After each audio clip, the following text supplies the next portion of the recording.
kemudian kita memiliki 6 subholding upstream ini PHE, kemudian subholding refinery and petrochemical PT Kilang Pertamina Internasional, kemudian subholding commercial and trading Pertamina Patra Niaga, subholding power and renewable energy PT Pertamina Power Indonesia, kemudian subholding gas PT Perusahaan Gas Negara, dan subholding integrated marine and logistik PT Pertamina International Shipping. Dari ke-6 subholding ini, terima kasih PHE kami apresiasi sebagai subholding pertama yang mengadakan media gathering di tahun 2025 ini. Terima kasih Arya.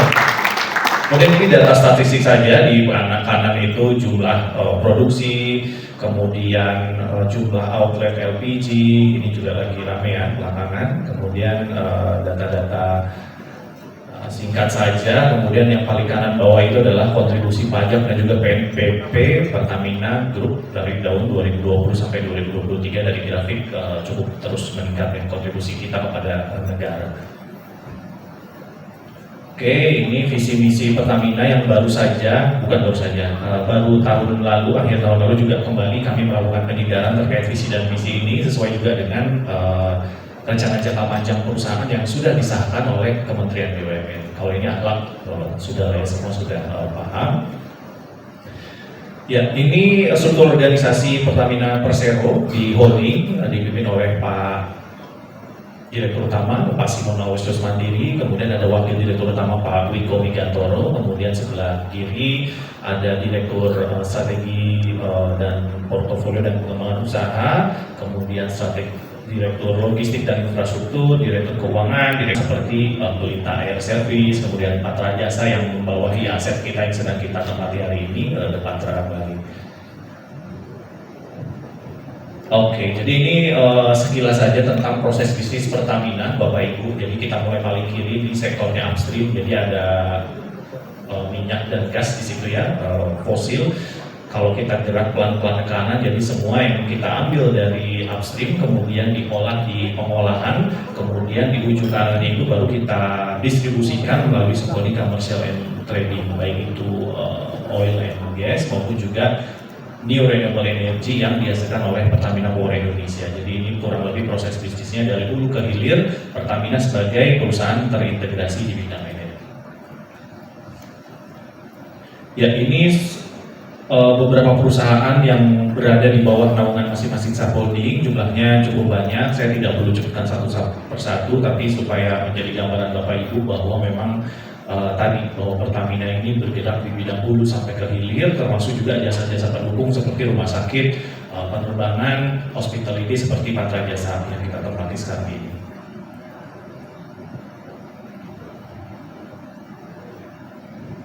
Oke, baru kita masuk ke strategi komunikasi 2025 ini. Ini kenapa penting? Karena kami ingin juga memiliki tadi kolaborasi dengan teman-teman media bahwa kita memiliki strategi komunikasi tahun ini dan topik-topik inilah yang ingin kita gaungkan sepanjang 2025. Kami pandang teman-teman juga perlu mengetahui agar nanti komunikasi kita bisa searah. Jadi bagaimana capaian tahun 2025 ini bisa teramplifikasi kepada masyarakat luas. Ya, tadi Mbak Caca sudah menyampaikan ya sebagai dari DCO bahwa kita semua narasinya sekarang saat ini sudah menuju ke 8 misi Astacita. Ada 8 poin Astacita dan kalau yang dikaitkan dengan Pertamina, kita memiliki 4 poin yang terkait dengan proses bisnisnya Pertamina. Jadi yang pertama poin 2, kemudian poin 3, poin 5, dan 6. Ini yang merupakan poin-poin yang sangat erat kaitannya dengan Pertamina. Di poin 2, yang terkait dengan bisnis Pertamina itu adalah swasembada energi dan juga energi hijau. Jadi swasembada energi ini narasi besar yang disampaikan oleh Bapak Presiden bahwa ketahanan energi, swasembada energi ini penting bagi Indonesia. Kemudian ekonomi hijau, kemudian di poin ketiga ada mendorong kewirausahaan dan juga mendorong industri kreatif. Poin 5 ada mengembangkan hilirisasi dan juga melanjutkan infrastruktur penunjang, dan poin 6 itu pemerataan ekonomi. Dan poin 2 kemudian poin 3 dan 6 ini kemudian sebagian besar memang terkait dengan program TJSL kami atau CSR yang bagaimana Pertamina sebagai BUMN juga turut berkontribusi terhadap pengembangan ekonomi.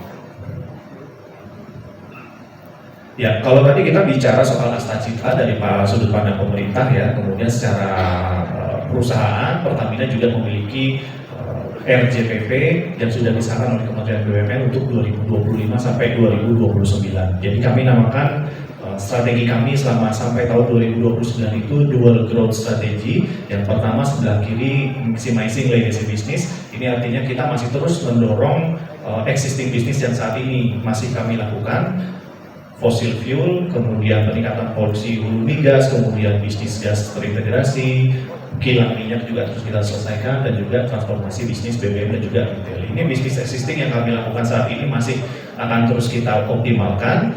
Kemudian paralel di satu sisi kita geser sebelah kanan, kita juga terus mengembangkan low carbon businesses. Mungkin teman-teman sudah banyak yang paham juga, kita sekarang gencar sekali kembangkan geothermal, kemudian biofuel ya yang sekarang sudah sampai levelnya B40, kemudian hilirisasi, kita juga punya produk-produk petrokimia, dan juga bisnis low carbon lainnya. Mungkin yang terkait dengan SHU ini, carbon capture storage atau CCUS ya.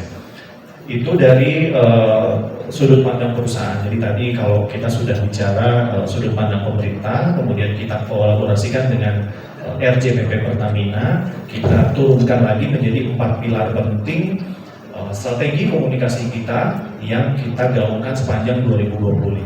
Jadi ada 4 pilar, yang paling kiri atas itu swasembada energi, ini tadi sudah saya sampaikan ya, ini narasi besar Bapak Presiden.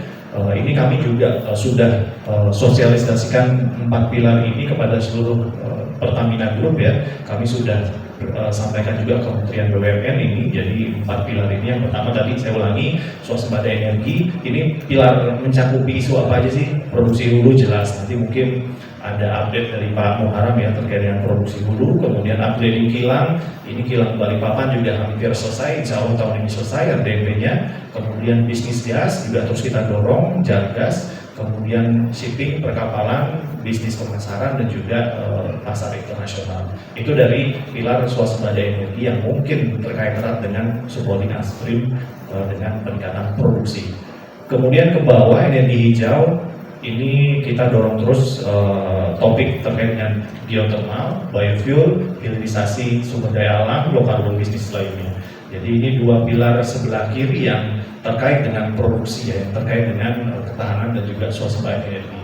Pilar ketiga sebelah kanan energi masyarakat, Pertamina sebagai BUMN jelas harus berkontribusi terhadap masyarakat. Jadi kita gabungkan di satu pilar ini, kita mulai dari ketahanan energi di tingkat desa. Ini mungkin teman-teman sering mendengar desa energi berdikari, jumlahnya sekarang sudah hampir lebih dari 100 desa energi berdikari. Kemudian kita juga mendukung program pemerintah, jadi jaringan gas kita suplaikan kepada dapur untuk satuan pelayanan gizi atau untuk masak makanan bergizi gratis. Kemudian pelestarian hutan, lingkungan masyarakat juga terus, pendidikan, ekonomi lokal, industri kreatif, dan juga UMKM yang terus kita dorong. Dan sampai saat ini sudah lebih dari 60.000 UMKM yang menjadi mitra binaan Pertamina sampai saat ini.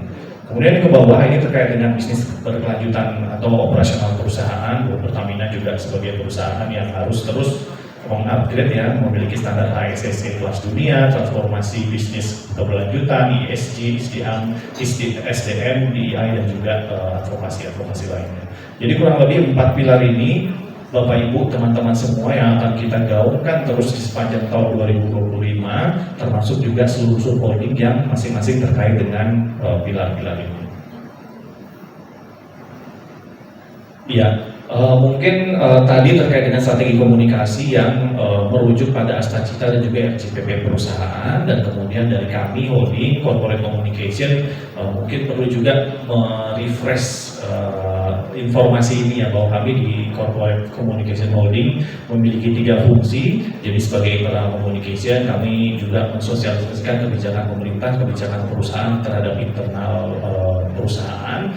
Kemudian fungsi media communication yang sering mungkin berkaitan dengan Bapak Ibu ya, rilis, publikasi, sosial media, konten, ini semua dari fungsi media communication. Kemudian di corporate brand management ini yang mengatur corporate image, brand, event, sponsorship, dan lain-lain. Oke, nah ini mungkin gak bosan-bosan saya share ulang terus ya untuk menambah informasi Bapak Ibu semua, karena Pertamina tadi sudah di slide awal kelihatan banyak sekali subholdingnya, kemudian anak perusahaannya juga banyak.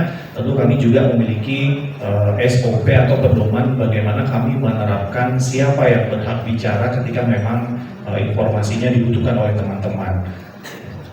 Ya, jadi ini gambaran singkat saja Bapak Ibu bahwa Pertamina mengadopsi prinsip One Voice One Pertamina. Ini kami atur konsep siapa yang bicara ini, spokesperson yang berlaku di masing-masing wilayah lah istilahnya. Jadi mungkin kalau official spokesperson, kalau misalnya levelnya strategis ya atau level isu nasional, kemudian level kebijakan, level korporat, itu memang spokespersonnya itu bisa bisa direktur utama di holding atau CEO subholding, kemudian direktur subholding atau bahkan VP Corporate Communication.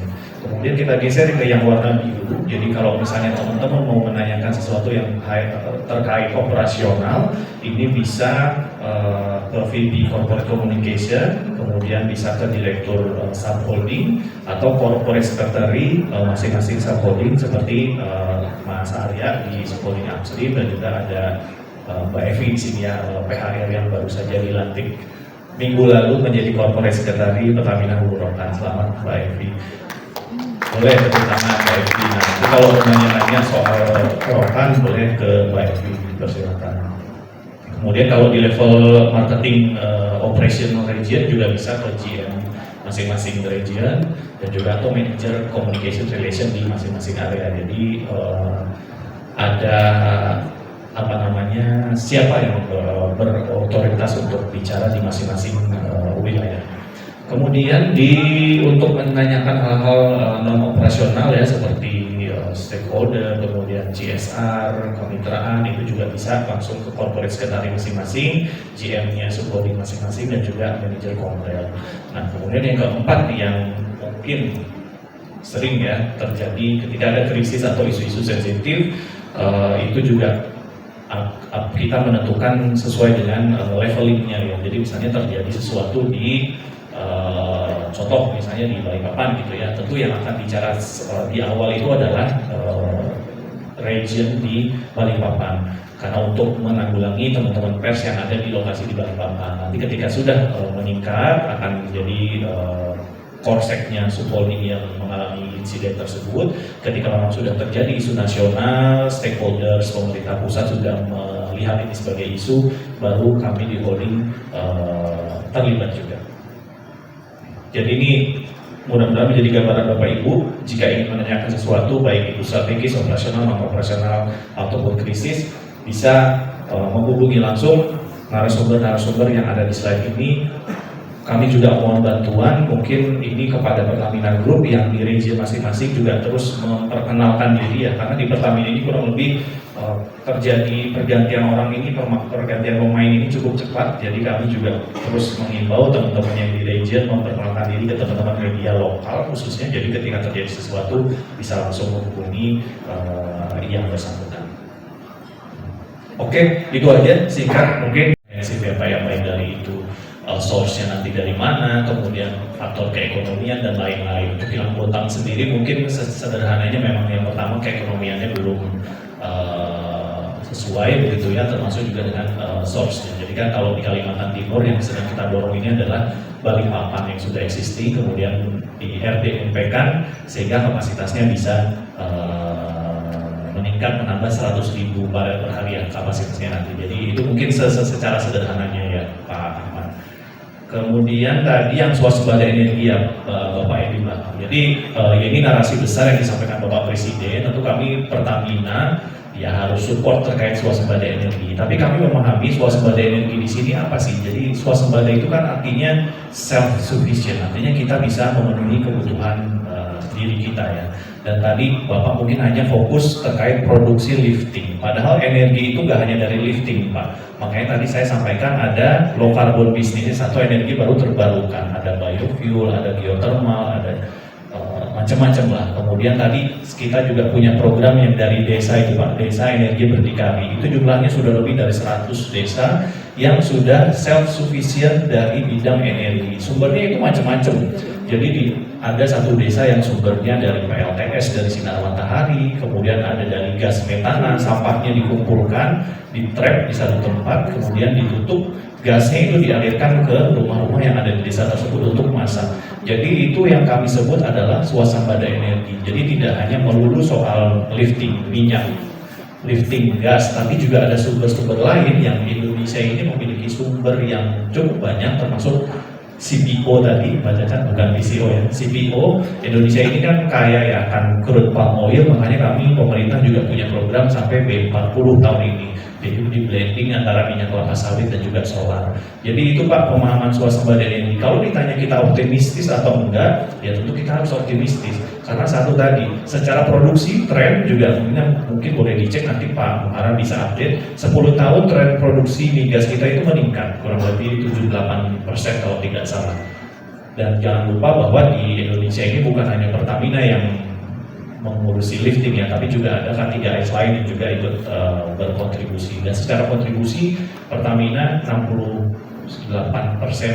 kontribusi secara nasional untuk minyak dan 30 sekian persen untuk gas. Jadi kami tentu sebagai BUMN terus berupaya untuk meningkatkan lifting, Pak. Tapi di satu sisi kami juga tidak hanya berhenti di situ, kami juga cari sumber-sumber energi baru lainnya yang seperti tadi saya sampaikan untuk yaitu tadi tujuannya ke swasembada energi. Jadi pemahaman swasembada energi ini ya bukan hanya fosil, bukan hanya BBM, bukan hanya gas, tapi juga ada sumber-sumber energi lain yang Indonesia miliki, yang itu yang harus kita kembangkan, harus kita optimalkan. Mudah-mudahan menjawab. Pak Bos Godang ya, cara akses yang quick ya. Dicatat dulu Pak Godang. Jadi tadi sesuai dengan isu masing-masing ya, tadi kami sudah jelaskan ada subholding macam-macam, dan ini mungkin yang harus terus kami sosialisasikan ya, ini menjadi PR kita juga karena subholding ini kan baru terbentuk kurang lebih 3-4 tahun terakhir, dan masing-masing subholding ini memang punya tugas operasionalnya masing-masing. Tadi kalau terkait BBM LPG itu subholding komersial yang trading Pertamina Patra Niaga, itu Mbak Eti ya yang mungkin teman-teman juga sudah sering kontak, kalau sering Mas Arya. Tapi teman-teman anytime kalau misalnya seperti Pak Godang biasanya langsung ke saya, nanti kalau misalnya ada pertanyaan yang memang teknis ke subholding tertentu, nanti saya bantu untuk sampaikan ke subholding terkait. Jadi monggo nomor saya mungkin teman-teman juga sudah pada punya semua, anytime bisa kontak saya, termasuk hari-hari ini juga sampai setengah malam tadi juga masih ada yang kontak saya, jadi anytime bisa kontak saya, nanti bisa saya bantu menyampaikan ke orang yang lebih tepat untuk menjawab pertanyaan-pertanyaan teknis.